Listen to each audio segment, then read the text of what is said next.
Good morning, and welcome to the Under Armour Q2 2024 earnings conference call. All participants will be in listen-only mode. Should you need assistance, please signal a conference specialist by pressing the star key followed by 0. After today's presentation, there will be an opportunity to ask questions. To ask a question, you may press star then 1 on your telephone keypad. To withdraw from the question queue, please press star then 2. Please note this event is being recorded. I would now like to turn the conference over to Lance Allega, SVP, Investor Relations and Corporate Development. Please go ahead. Good morning, and welcome to Under Armour's second quarter fiscal 2024 earnings conference call. Today's event is being recorded for replay. Joining us on today's call are Under Armour President and CEO, Stephanie Linnartz, and CFO, David Bergman. Our remarks today will include certain forward-looking statements that reflect Under Armour's management's current view of our business as of November 8, 2023. These statements may include projections for our business in the present and future quarters and fiscal years. Forward-looking statements are not guarantees of future business performance, and our actual results may differ materially from those expressed or implied in the views provided. Statements made are subject to risks and other uncertainties detailed in this morning's press release and documents filed regularly with the SEC, including our annual report on Form 10-K and our quarterly reports on Form 10-Q. Today's discussion may also include the use of non-GAAP references. Under Armour believes these measures provide investors with a helpful perspective on underlying business trends. When applicable, these measures are reconciled to the most comparable U.S. GAAP measures, reconciliations of which, along with other pertinent information, can be found in this morning's press release and at about.underarmour.com. With that, I'll turn the call over to Stephanie. Thank you, Lance, and good morning to everyone joining today's call. I'm pleased that our second quarter results, particularly our profitability, were better than expected. I'm also encouraged by the progress we're making in strengthening the parts of our business that will set us up for greater success over the long term. That said, we did update our full-year outlook to reflect additional top-line pressures for the balance of fiscal 24, mainly due to our North American business, which we'll address later in this call. First, though, I'd like to discuss the strategic levers we are exploring to put us back onto a path of greater returns in the years ahead. Over the past 3 months, our team has focused on assessing the opportunities and the challenges we face as a brand and as a company. Through multiple work streams across strategic, operational, and financial lenses, we continue to dig into our product pipeline, distribution strategy, operating model, and the financial discipline necessary to drive a more consistent trajectory for our future. Our team and the leadership responsible for making this happen are central to these efforts. In this respect, our new Chief Consumer Officer, Jim Dausch, has hit the ground running, including in-depth market visits around North America and EMEA to assess directly what is working and where opportunities exist for us to show up even better for our athletes and wholesale partners. With work underway to improve our consumer-facing functions by prioritizing efforts to advance our digital business, I am excited by the possibilities he has identified to optimize our marketing spend to ensure the highest possible returns. Elsewhere in the organization, we're putting the right people in place to pursue best-in-class operational practices. Last month, we announced Sean Curran as our new Chief Supply Chain Officer.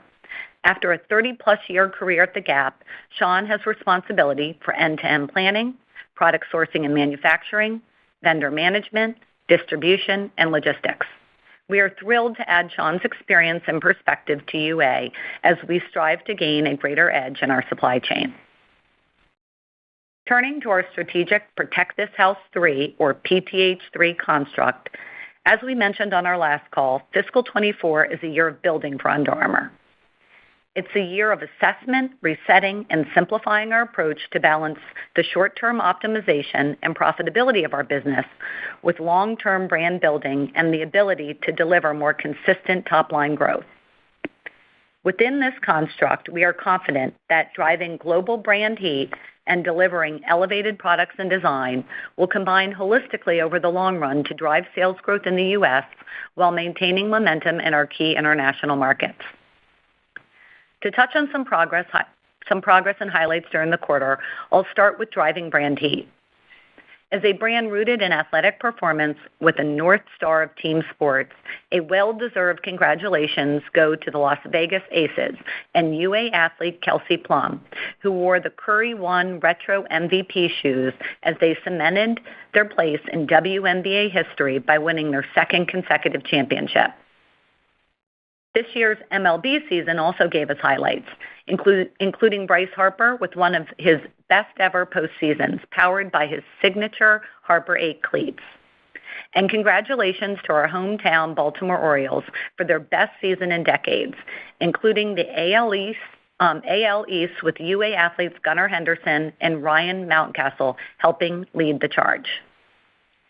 And in running, following her win at last year's New York City Marathon, Sharon Ledecky placed third in this year's race, only 10 seconds out of first, wearing our UA Flow Velocity Elite 2 running shoes, demonstrating the consistent footwear innovation we're bringing to the elite levels of road racing. Another highlight during the quarter was a marketing activation featuring one of the most talented wide receivers in American football, Justin Jefferson. The campaign blends athletic excellence, music, and culture, targeting 16 to 24-year-old varsity team sports athletes. In the spots, Justin is featured wearing the Unstoppable Fleece full zip and joggers and the recently launched Jet Fuel Slip Speed Trainer. The best part was Justin's involvement with the development process, demonstrating how we're marrying technical innovation and style to translate performance and individual expression into culturally relevant products. And the response has been great, with a significant improvement in web and store traffic and revenue metrics exceeding past activations. Our relationship with Notre Dame also exemplifies a deeper collaboration with our athletes and teams to develop new products and create brand heat moments. Last month, we launched a limited edition UA Coaches collection for Coach Marcus Freeman. From hoodies to crew necks, fans can now access Coach Freeman's looks he wears on game day. And quarterback Sam Hartman, who has hundreds of thousands of social media followers, posted a day of his life, showing the versatility of our Slip Speed training shoe. We also drove brand heat in EMEA with the start of the European global football season, including activations across TV, digital, and social media, as well as our first outdoor placements in London, Madrid, and Barcelona. With Protect This House as a backdrop, more than 1,600 retail and wholesale doors in the region showed how Under Armour products can make you better, integrating our famous base layer products, our Magnetico Elite football boot, and Hover Machina running shoe to help athletes in their journey to compete. Each of these brand heat moments during the quarter signals a significant evolution in our approach to marketing, which is much more focused on capitalizing on our assets to generate returns via product marketing rather than simply leaning into large-scale anthemic campaigns. By activating more consistently across the products and franchises that matter, I am confident we will continue to drive improved brand affinity.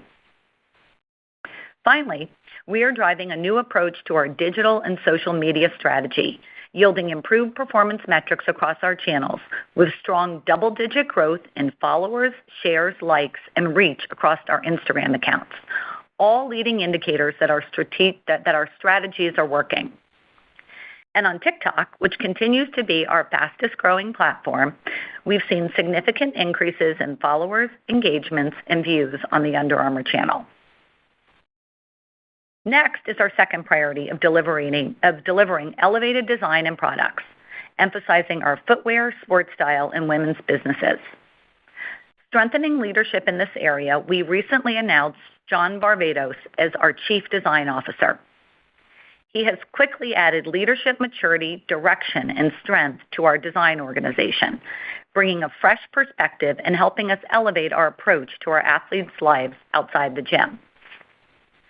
With the search for a new head of product underway, a new head of design, and using sneaker and branding experts to add horsepower to the team, it's about getting the right talent in the right place to maximize our innovation and marketing engines to break through at the intersection of where style and design meet performance.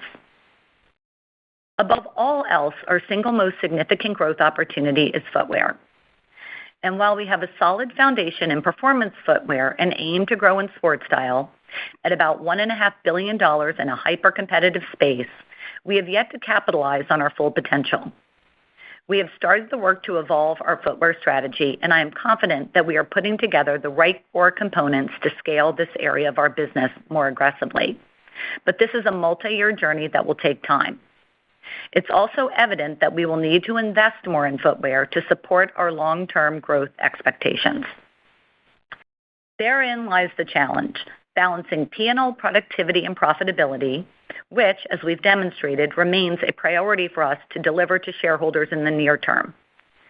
In this respect, we are continuing to dig into our product and marketing cost structures to determine how to best prioritize investments to the areas of highest return and deprioritize areas that may not be as productive for the brand.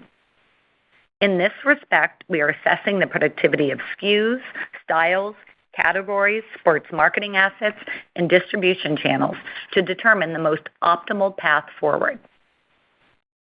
Back to the quarter, we have a lot of newness to be excited about this fall, holiday season, and into next year. Starting with the most innovative shoe thus far in the Curry portfolio, the Curry 11 Future Curry dropped on October 13th. The first iteration of the Curry 11 speaks to Stefan's desire to inspire the next generation of players. It features UA Warp upper technology and dual-density UA Flow cushioning for premium comfort and control to support his demanding dynamic style of play. As we continue to grow the Curry brand, we are excited to bring more talent under the Curry umbrella, including our recent signing of rising star De'Aaron Fox. Marking the first time an active NBA athlete brand has added an active NBA player to the portfolio, we're working on a Curry brand signature De'Aaron shoe that will embody what he brings to the game. Turning to our UA SlipSpeed platform, we launched SlipSpeed Youth footwear a few weeks ago. Scaled down so all ages can enjoy the versatility of this industry-leading innovation, SlipSpeed Youth is only available in our direct channels and Dick's Sporting Goods.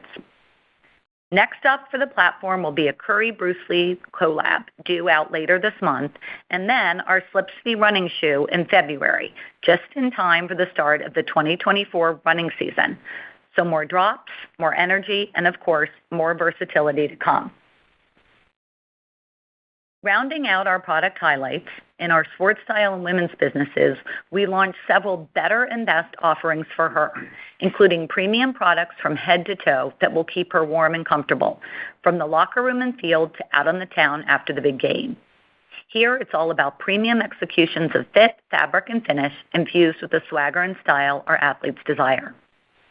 Starting on top, our Unstoppable Fleece collection has all-day comfort and four-way stretch material with just enough warmth to keep her ready for anything. On the bottom, our Meridian cold weather leggings take our super soft and stretchy performance knit fabric to the next level by adding extra thickness for warmth. Her outfit is complete with our retro sportswear-inspired Forge 96 shoes, the ultimate expression of comfort and style. Wrapping up our product update, although we know it will take time for our focus on elevated design to deliver expanded better and best level collections, we are not standing still. While re-merchandising existing products, we are selectively infusing limited run releases in capsules with an expectation that greater critical mass will arrive towards the end of next year. This brings me to our third strategic priority, which is to drive U.S. sales. During the second quarter, our North American business was down 2%, which was in line with our expectations. However, when we look towards the balance of the year, we expect a further contraction in North America, mainly due to ongoing pressures in our wholesale business, which have gotten tougher since our last call. Several forces are at play here, including inflation and consumer confidence, normalizing inventory levels amid still broad promotions, and overall softness in our future wholesale order book. As a result, we lowered our fiscal 24 revenue outlook to reflect these challenges. Amid these conditions, we are, however, making progress on our premium wholesale distribution strategy in North America. Leveraging the strength of key footwear franchises, including Curry, our mall penetration is expected to be up more than 40% by the end of fiscal 24. This is an early win, and I'm confident that as we drive brand heat and deliver better products, we will continue to gain premium shelf space. Shifting to our direct-to-consumer business, our U.S. loyalty program, UA Rewards, which went live in late July, has exceeded our initial expectations. In October, we made the program available in our retail stores, adding to our momentum. Having surpassed 1 million members in our first few months, we see more robust engagement amongst our members. So far, UA Rewards members are almost twice as likely to make a repeat purchase and return to the brand within 90 days. So early points on the board in building greater brand love and loyalty. As a cornerstone of our consumer engagement strategy, we are confident that UA Rewards will inspire better sales conversion as we continue to scale the program. In concert with our loyalty program, we are distorting resources to our digital platforms, including our website and our mobile app. Most of our consumers start their shopping journey on social media, our website, and our app, so it's critical that we improve this experience. Within this context, our teams are working hard to accelerate our e-commerce business by enhancing our search and browse capabilities, upgrading our size and fit guides, adding athlete shop-the-look sections, and increasing mobile speed, all enhancements that we know will deliver a more premium experience. I understand what a world-class digital offering looks like, and this team is strengthening the foundation for our long-term success. Turning to our international business, we continue to maintain momentum in EMEA and APAC. EMEA was our highest growth region during the quarter, reflecting solid growth in our DTC and wholesale channels. In July, we opened our 4th London brand house on Oxford Street, marking an exciting milestone as we expand our presence in the UK and drive greater brand affinity across this important market. Our APAC business also grew in the second quarter, driven by solid performances in our wholesale and DTC channels. Over a broad array of different countries and cultures, our focus is on customizing our product and marketing strategies with the local athlete in mind and leveraging the success of our loyalty program. With 7.5 million members in our APAC loyalty program, we're now piloting franchise partner implementation, and our members are spending almost 30% more than non-members. Encouragingly, there are many learnings that we can leverage from APAC to make our U.S. loyalty program even better. In summary, at the halfway mark of fiscal 24, we are progressing against our PTH3 priorities. Acknowledging that this is a multi-year journey with much work ahead of us, most immediately we are focused on operational efficiencies and controlling costs to ensure we remain responsible stewards of the business. With our continued strategic evolution and a renewed mindset, I'm confident that we are building a stronger Under Armour, with brand heat, more premium product offerings to inspire athletes worldwide, and ultimately a more robust, profitable growth story in the long term. With that, I will hand it over to Dave. Thanks, Stephanie. Diving right in, our second quarter revenue was flat versus the prior year at $1.6 billion, which was in line with our outlook. Excluding the impact of foreign currency, revenue was down 1%. On a regional basis, North American revenue declined by 2%, coming in at $991 million, which was in line with our expectations. Wholesale was down at about the same rate due to challenges in our full-price business, partially offset by growth related to inventory management strategies, which included normalization of our off-price channel mix from low levels last year. Our North American DTC business was down slightly during the quarter. EMEA revenue was up 9% to $287 million, or up 4% on a currency-neutral basis. This was driven by solid growth in our DTC business related to new store openings and a strong underlying comp business. Our EMEA wholesale business was also up during the quarter. APAC revenue was up 3% to $232 million, or up 7% on a currency-neutral basis. Despite the dynamic environment, we saw growth in our wholesale and DTC channels. China was a leading contributor to second quarter growth. And finally, our Latin American business was down 8% to $54 million in the quarter, or down 19% on a currency-neutral basis due to the timing of distributor orders. From a channel perspective, wholesale revenue was down 1% to $940 million, with decreases in our distributor business partially offset by higher sales to the off-price channel. Our full-price business was flat compared to the prior year.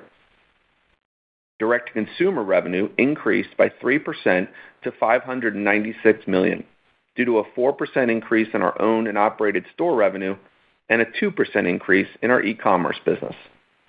And licensing revenue decreased 14% in the quarter to $29 million, driven by declines in our North American and Japanese licensee partners. By product type, apparel revenue was up 3%, driven primarily by growth in our train and golf businesses. Following several quarters of solid growth, footwear was down 7%, driven primarily by softness in our team sports and run categories. Within team sports, we did see strong growth in basketball. As a reminder, during the second quarter of fiscal 23, a significant amount of footwear products that were previously delayed due to COVID-related factory constraints made their way into the wholesale channel. For the second half of fiscal 24, we expect footwear to be relatively flat as we comp against last year's 26% growth in the second half. And finally, our accessories business was up 3%. Moving down the P&L, gross margin was up 260 basis points to 48% during the second quarter, driven by approximately 410 basis points of supply chain benefits, mainly due to lower freight costs. These tailwinds were better than our previous expectation and were responsible for most of the overdrive on gross margin. These benefits were partially offset by 120 basis points of unfavorable pricing due to deeper discounts in our sales to the off-price channel and our proactive strategy to reduce inventory through our factory houses, and about 20 basis points of unfavorable channel mix related to a higher percentage of off-price sales. In the second quarter, SG&A expenses were up 2% to $606 million, driven by higher marketing costs. Next, operating income was $146 million, which was above our outlook of $115 to $135 million. After tax, we realized net income of $110 million, or 24 cents of diluted earnings per share, coming in above our outlook of 18 to 21 cents for the second quarter. Now, moving on to the balance sheet. At the end of the second quarter, our inventory was up 6% to $1.1 billion. This was in line with our outlook, and as a reminder, we anticipate consecutive declines in Q3 and Q4 to end the year down at a mid to high teen percentage rate, or about $1 billion. As our levels normalize, we feel very good about the quality and composition of the inventory we have on hand. Rounding out the quarter, our cash and cash equivalents were $656 million, and we had no borrowings under our $1.1 billion revolving credit facility. And finally, we repurchased $50 million of Class C common stock during the second quarter, thus retiring 7.6 million previously outstanding shares. Under our 2-year, $500 million program, we have repurchased $475 million, or about 42.5 million shares of Class C stock. Next, let's turn to our fiscal 24 outlook. As Stephanie mentioned, several pressures impacting our North American business have persisted longer and are tougher since our last call. The macroeconomic environment remains uncertain, with continued inflation, mixed consumer confidence, and the effects of wholesale channel destocking, having led to softness in our future order books. And while we're not seeing significant cancellations, we don't anticipate as many at-once or automatic replenishment orders as initially planned, so we've revised our full-year outlook expectations. Accordingly, we now expect revenue to be down 2 to 4% versus our prior outlook of flat to up slightly. Looking down into our full-year revenue outlook, we're now expecting North America revenue to be down 5 to 7% versus the previous expectation of down 3 to 4%. And there is no change to the expectation that our international business should be up at a low double-digit rate. Next, given lower freight and product costs, we now expect gross margin to be up 100 to 125 basis points versus our previous expectation of up 25 to 75 basis points. Moving to SG&A, we now expect our expenses to be flat to down slightly versus our prior outlook of flat to up slightly. We remain committed to ensuring our investment dollars are optimized to the areas with the highest returns while proactively identifying areas to manage expenses appropriately. That said, our operating income outlook of $310 to $330 million and diluted earnings per share of 47 to 51 cents remain unchanged. Turning to color on the second half of fiscal 24, we anticipate revenue to decline at a mid-single-digit rate in the third quarter due to softer wholesale orders in North America, partially offset by continued growth in our DTC business. This implies that our fourth quarter revenue will be down about 3 to 5% versus the prior year. Next, we expect gross margin to be flat to up slightly in the third quarter. And as a reminder, this is the smallest quarterly gross margin improvement this year due to anticipated actions to manage our inventory down further. As we finish the year, we expect an expansion of around 200 basis points in the fourth quarter due to supply chain benefits from product costs and an easy comparison related to elevated promotions in last year's fourth quarter. Bringing this to the bottom line, we expect third quarter operating income to reach approximately $65 to $75 million and 9 cents to 11 cents of diluted earnings per share.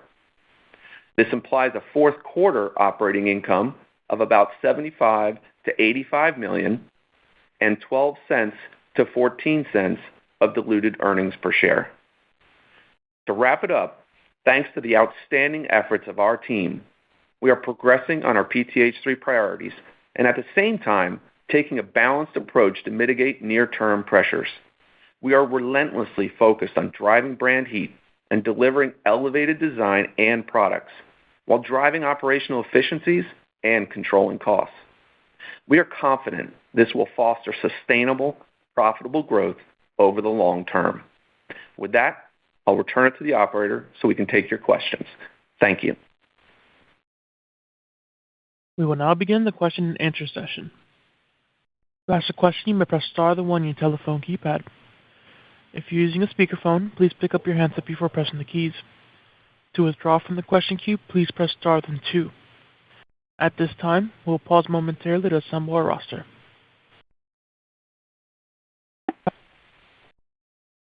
Our first question will come from Jay Sole with UBS. You may now go ahead.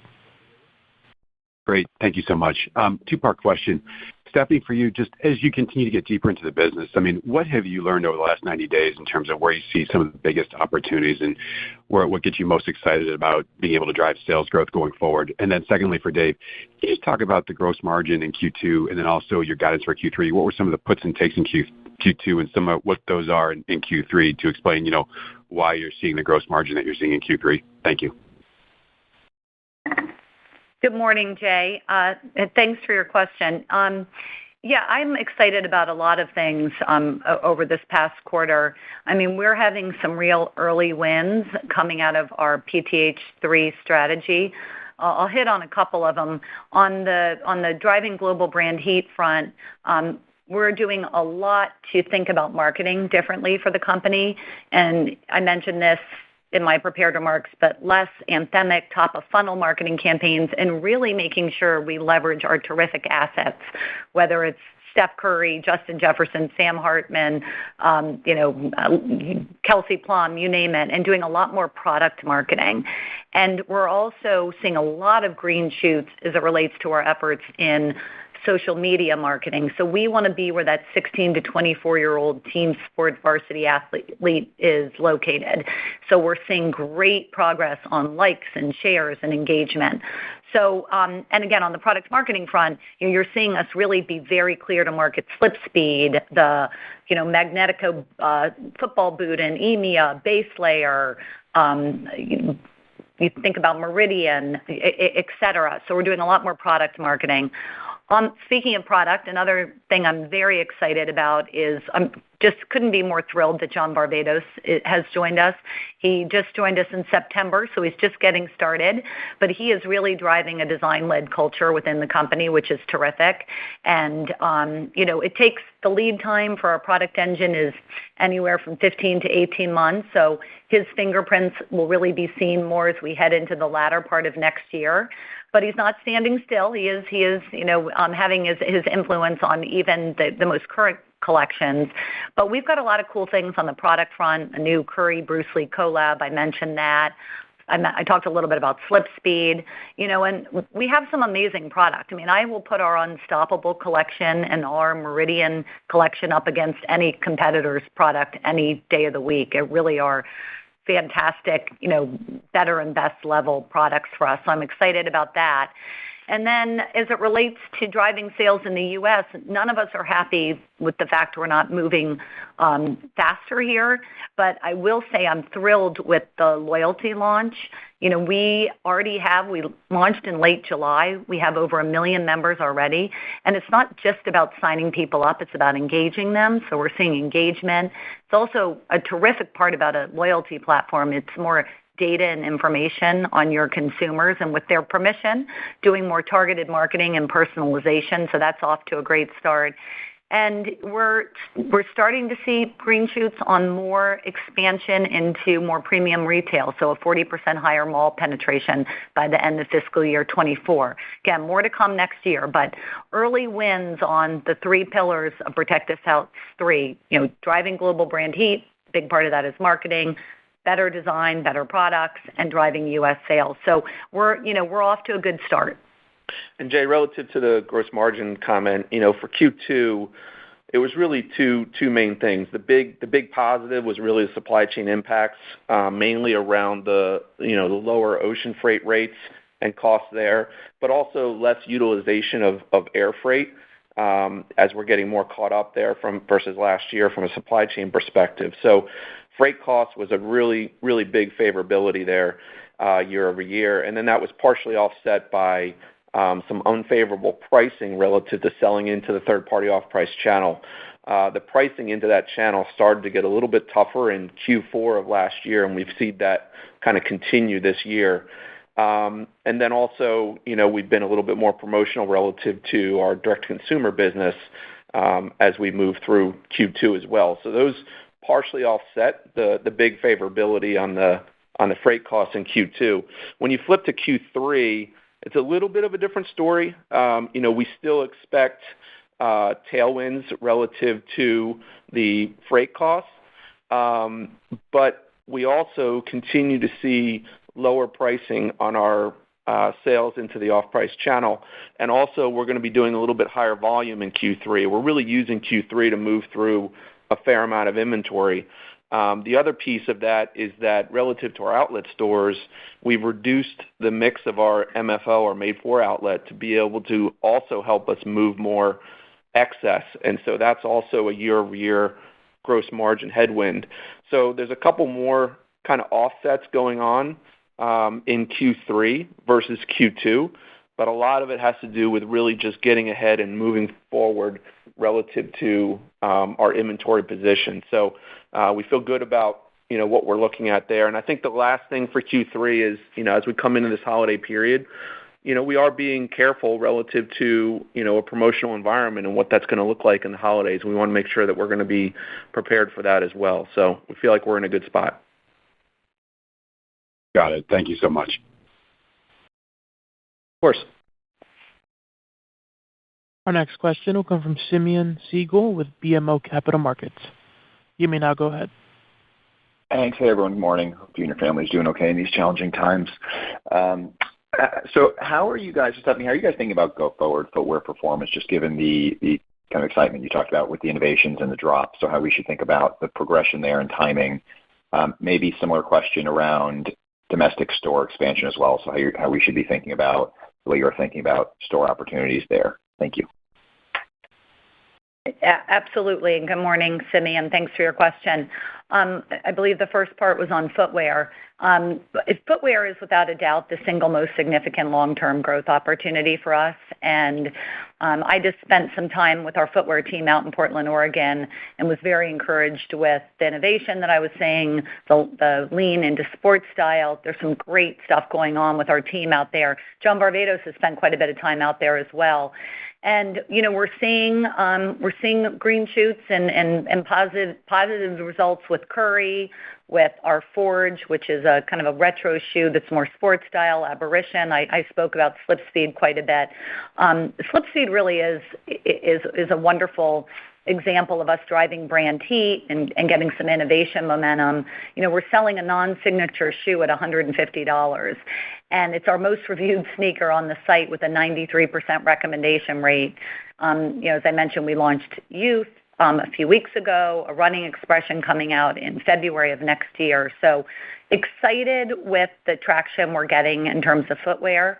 As it relates to the second quarter, Dave touched on this, but demand was softer than we expected due to general, weakness in the North American wholesale environment. And he talked about some of the tougher comps that we saw in the second quarter, and that, for the year, footwear will be flat.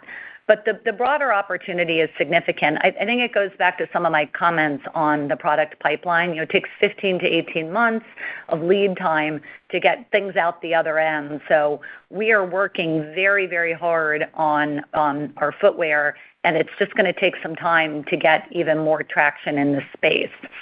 So a big, big area of focus for us. On your question related to domestic store opportunities, there is a real opportunity there. We are working on a new brand house concept that is our full-priced, store. And there's a real opportunity, particularly here in the United States, to open more full-price physical retail. We have 17 brand houses today, and we are aiming to open more of them in the years ahead so we can get that outlet to full price store mix right. We're a little off kilter right now with about a 90%, 10% mix, and we want to get that in better shape. I think physical retail is also so important because we know it's not just about driving sales and profitability from that box. It's about the ecosystem around the store. When you have a fabulous brand house at a great location, it drives e-commerce sales, and it also drives sales in our wholesale partners. So we think about it from an ecosystem perspective too. So lots of great work underway. We need to give people a reason to walk over that lease line into our store because they're going to experience something just really fabulous when they go to an Under Armour store, and we're hard at work at that. So I'm excited with the progress we're making on building out our physical retail, particularly a big focus here in the United States. So more to come on that front too. Great. Thanks a lot. Best of luck for the rest of the year. Thank you. Thanks.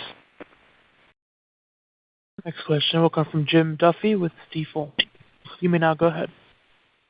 Well, thank you. Good morning. I'm hoping for some additional perspective on the U.S. wholesale environment looking out to 2024. Can you speak to shelf space expectations into 24? I know you mentioned some gains in the mall-based channels. Is that with both footwear and apparel? And are you seeing any notable changes in North American shelf space elsewhere that might be an offset to those gains? Thanks. Yeah, Jim, this is Dave. North America, we have talked obviously a lot about, some of the macro impacts there and some conservatism we're seeing from accounts relative to the order books and obviously the impacts that we're speaking to with our revision to Q3, Q4 back half outlook. We are making some progress relative to mall business, to your point, and we're excited about that. That is, relative to new spaces with new partners, but it's going to take time to really develop that into a more robust and meaningful volume of revenue. And a lot of that has to do with footwear, and a lot of that has to do with sports style, both of which, as Stephanie mentioned, we're hard at work. And then we continue to edit relative to our wholesale segmentation. We want to continue to improve there and continue to get cleaner and push the envelope further there. We've done a lot of work there, but we still got a fair amount to go.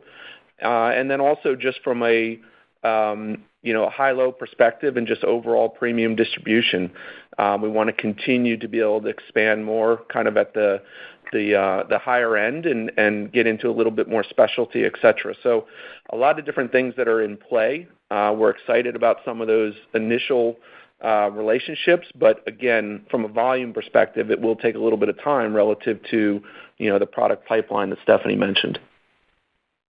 Understood. Thanks. And then you maintain the guide for the international business. As you look to your spring order book, is there any evidence that economic challenges are catching up in markets that have been resilient for you, like Western Europe? Yeah, I think, we're really bullish on our international markets. Both APAC and EMEA have been doing well for us. They continue with some really solid momentum there. I think that, we also need to think about that even though there is some macro pressures out there, we do have a little bit more non-comp business as we open more doors internationally in the back half of the year, which helps a little bit. And then within APAC, we've been talking more recently about moving to more local product design in China and also relative to marketing development localized in China, and we're starting to see the benefits of that. And we see that starting to come into kind of the Q4 orders and business for APAC. And so we're excited about, how that could help continue to fuel their momentum within the APAC region. Thank you, Dave. Thanks, Jim. Our next question will come from Laurent Vasilescu with BNP Paribas. You may now go ahead. Good morning. Thank you very much for taking my question.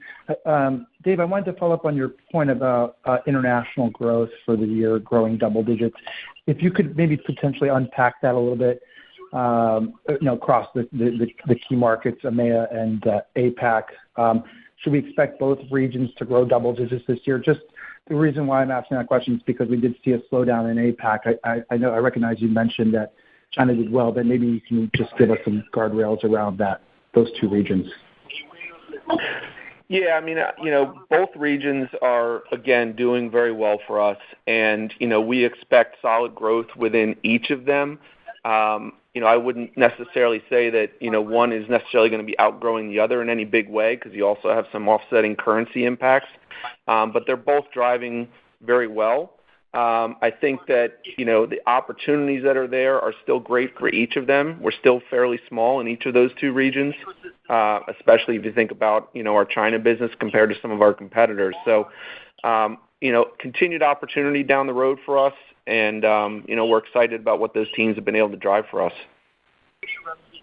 Very helpful. And then I think, Dave, last quarter you mentioned that we should expect inventories for the end of the year to be down mid-teens to around $1 billion.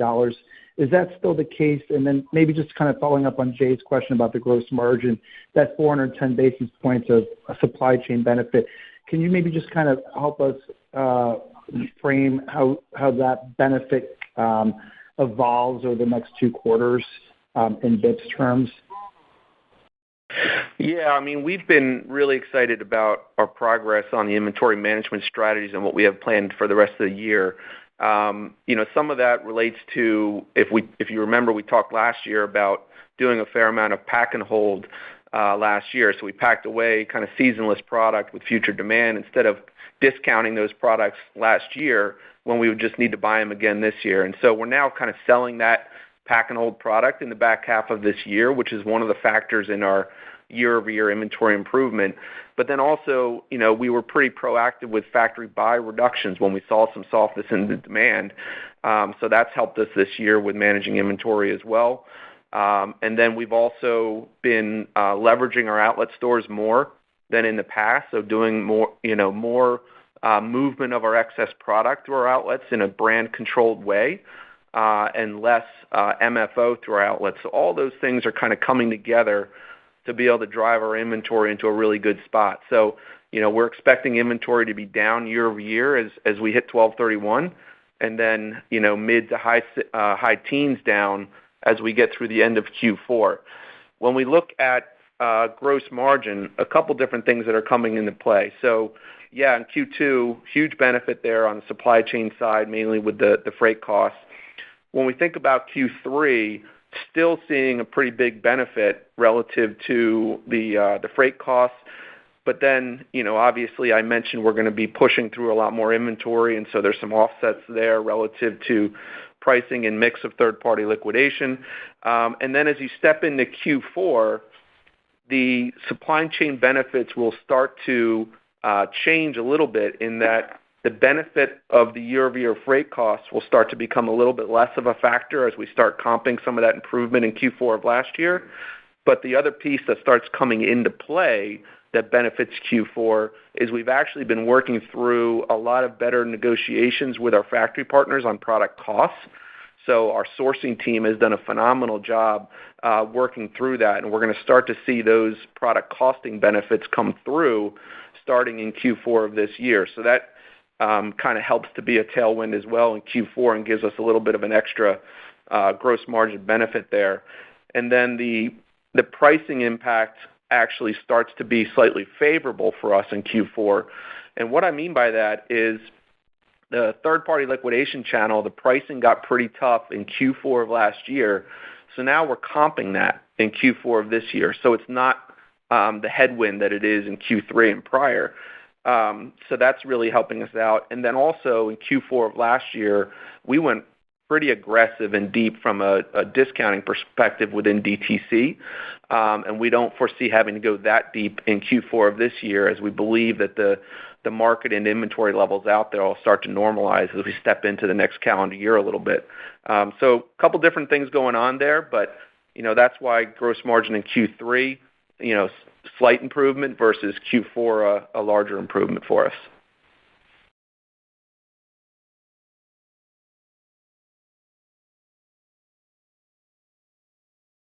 Our next question will come from Bob Drbul with Guggenheim. You may now go ahead. Hi, good morning. Just got two questions. Stephanie, can you give us a update sort of where you are focused on the women's business and sort of what you see happening there? And then I guess the second question is just a little bit more on pricing, sort of progress that you're making on ASPs, but also some of the new product that you're bringing to market. Can you just give us an update on sort of where you think ASPs are going with some of the new launches and maybe a little focus on slip speed? Thanks. Sure, of course. Good morning, Bob. Thanks for your question. I'll start with your question on women's. As we've shared on past calls, this is a big area of opportunity for us. With less than 25% of our sales, there's a lot of upside here. Women's was actually up in the quarter, and as we continue to prioritize on winning with women, and again, focusing on delivering that elevated both footwear and sports style products. So it was up in Q2 despite the wholesale challenges we mentioned. And where we're really winning in the short term with women is on bras and bottoms. But we've got to, and I mentioned some of our higher end collections, Unstoppable and Meridian, are doing well with women. But we've got a lot more work to do there, and it's a focus for our product team. It's a focus with John Varvatos. And again, because there's this 15 to 18 month lead time in our product engine, it's just going to take some more time to get product designed, sourced, manufactured, shipped, and on the shelf. So we are very, very focused on that. And I think equally important to having the right elevated product for women, we need to market to women differently. So it's not just about the product, it's about the marketing, and we need to have a different feel to the creative and how we market to women. And there's also the distribution element. This gets back to more premium distribution as we deliver more elevated products, not just for women, but across the board, that will open more doors of distribution for us, get into more department stores or specialty boutiques. So when I think about women driving our business there, it's really kind of, the full 4P approach, product, place, price, promotion, and we're hard at work at it and seeing some green shoots. On the pricing point, we are absolutely working on driving higher ASPs, and that ties back to the point about more better and best product. We need to get our mix of, high-low in better equilibrium. And so we will be driving better and best products that, of course, will have pricing implications. You mentioned Slip Speed. It's a great example of a non-signature shoe. We're selling at $150, and it's getting, again, fabulous reviews. We're also, as it relates to pricing, we're focused on our digital assets, in particular our website and our app. We're spending a lot of time not only making it more functionally easier for consumers, less friction, but figuring out a way to, wean off some of the discounting on our website and our app. That must be a premium expression for the brand. So, that as we get that mix in better shape over time, that will drive up ASPs as well. So, there's many pieces, moving parts here as we drive higher ASPs, but it is absolutely an area of focus for us, across the board. Our next question will come from Matthew Boss with J.P. Morgan. You may now go ahead.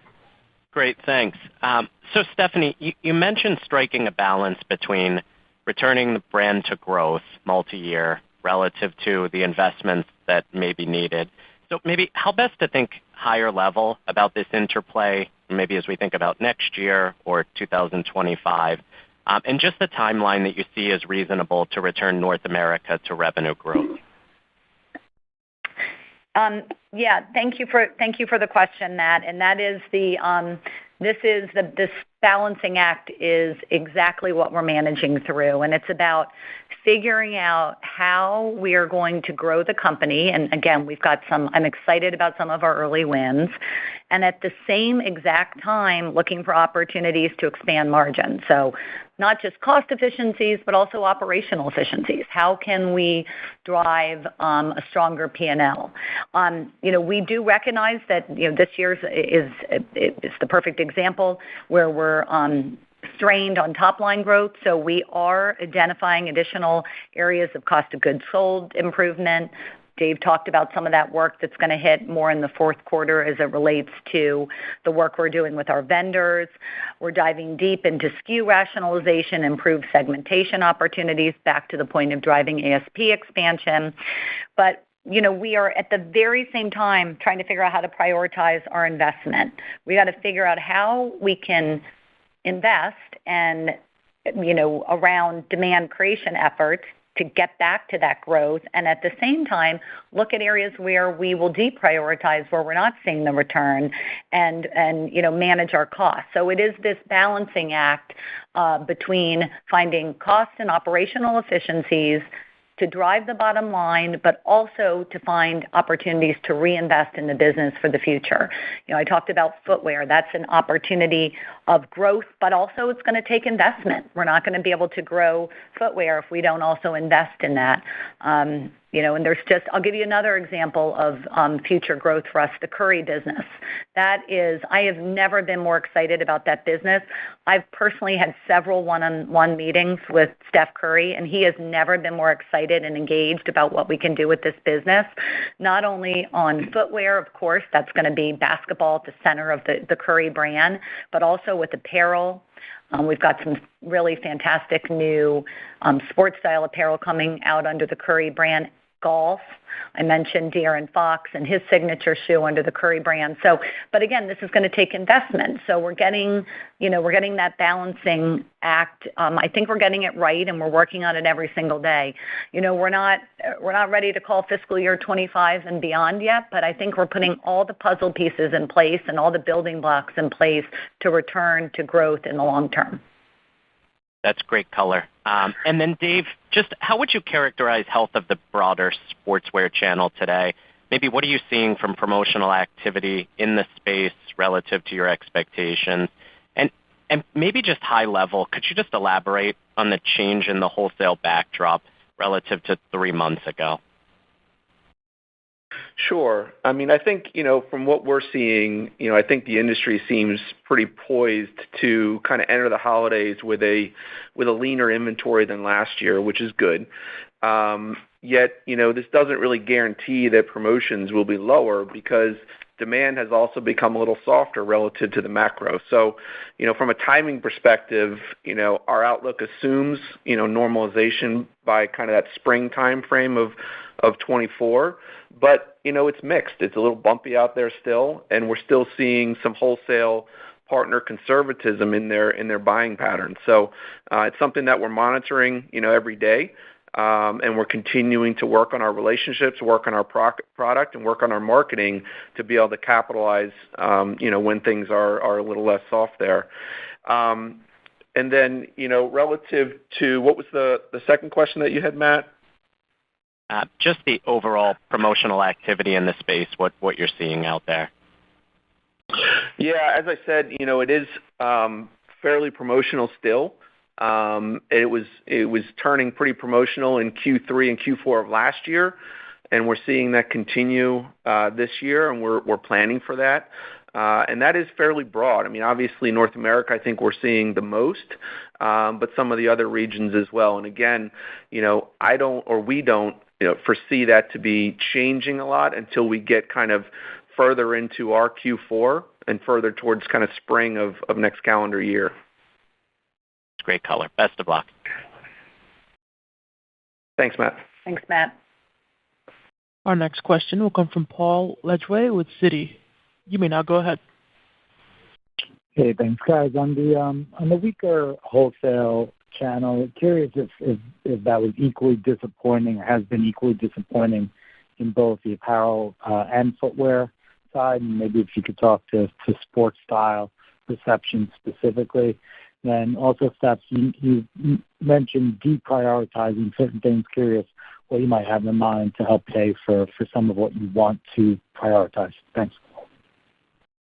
So, and good morning, Paul. Why don't I start, and then I know Dave will jump in with some additional color and information on wholesale. Yeah, it has been, I think the softness in wholesale has been on both the apparel and the footwear side. And when we think about just zooming way out, for the whole company, we're going to be flat in both for the year, but the softness has been in both areas. And then on sports style specifically, the way we're thinking about sports style is, first of all, let me define it quickly. It's that kind of intersection of performance and style. When we talk to 16 to 24-year-old team sport athletes, and any of you who have teenagers can relate to this, they don't use this language, right? They just want to have cool stuff that looks great when they're on the field or playing their sports, and then they can wear out with their friends. So that's really what we're talking about. And it's really, for us, we believe, an evolution of our product offerings, not a revolution. We have some fabulous sports style offerings right now. We're going to have more and more better and best. So phase one for us is really around re-merchandising and remarketing products to demonstrate the non-active use occasions. And again, we've made a lot of progress here over the past 9 months, and you're seeing it in some of those social media stats I mentioned during my prepared remarks. Those are tied to this effort to re-merchandise and remarket a lot of our sports style product that we have today. But we do need new product, and we do need new, better, and best product. And again, we see that coming out the latter part of next year, just given the lead time for products.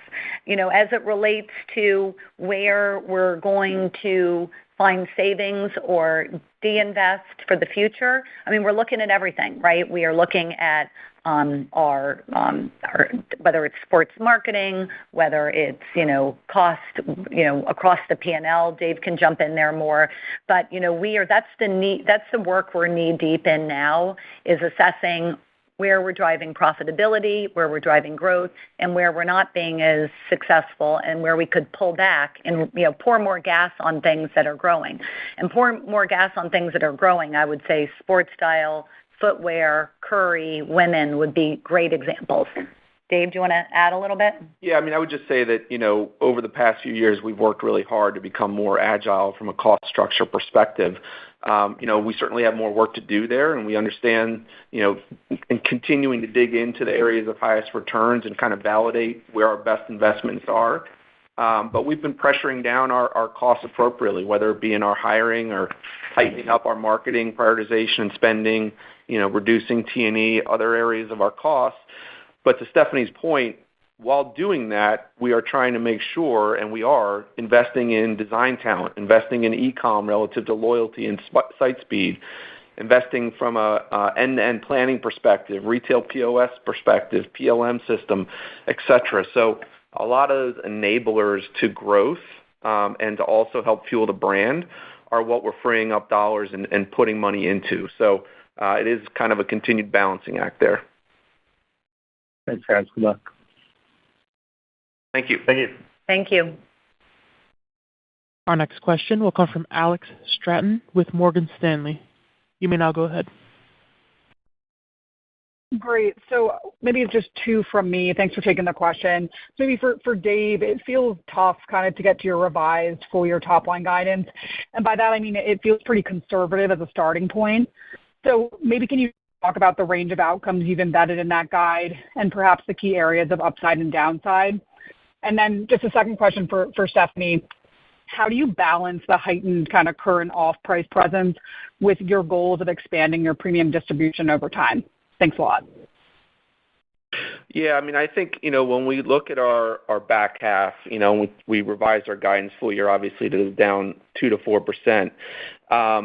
In general, we didn't really give specific channel or product outlook, but, we continue to expect our U.S. wholesale business to be challenged this year, especially the wholesale piece. And given, the demanding selling environment, yes, we are being a little bit cautious there, but it is what we're seeing. So we want to make sure that we're reflecting that. We do, on the other hand, expect DTC to continue to outperform wholesale as we drive through, and that's in kind of each of our regions.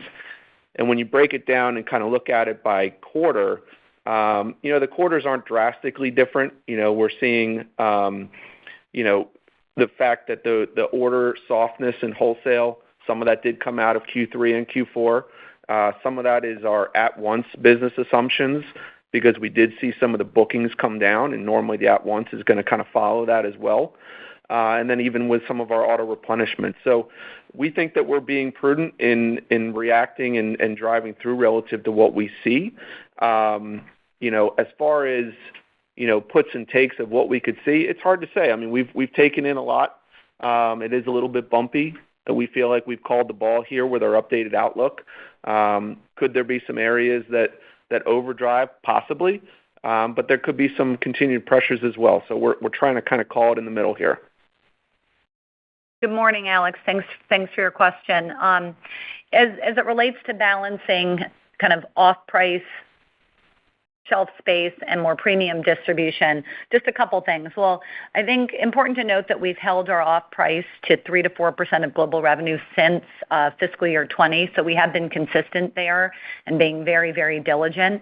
But when it comes to getting the mix right, it does get back to product. It starts with product, more better and best product. That is what we are laser focused on, because that is how we're going to get more premium shelf space with our wholesale partners. That's how we're going to get into more department stores, more specialty retail. It's how we're going to get more shelf space, and I should put this at the top of the list, with the likes of a Dick's Sporting Goods. We want to get more shelf space with our existing partners too.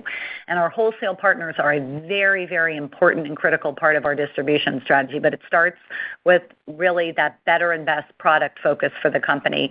And it also ties to our DTC channels. And ties back to my point earlier about opening more full-price brand houses in the United States over time, as we really perfect that model and give people a reason to walk over that lease line, which is all about more better and best product in our stores and having it be an absolutely just fabulous experience for them. So again, I mentioned we have not, in the past, particularly here in the United States, we haven't been as disciplined as we could have been about segmentation too, about being very, very disciplined about which product go into which channel. So that is that disciplined approach to segmentation is also something we're laser focused on.